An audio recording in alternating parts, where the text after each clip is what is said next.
We sealed all the seams here. We didn't need to, but just good practice. Seam seal everything.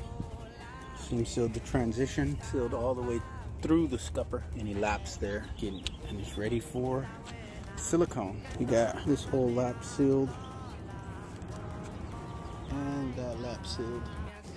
Okay, we instead of 2.5 gallons, we actually put 5 gallons. We doubled it up. Well, there's a little bit left in the bucket. So got close to 5 gallons. But yeah, looks good. No more leak.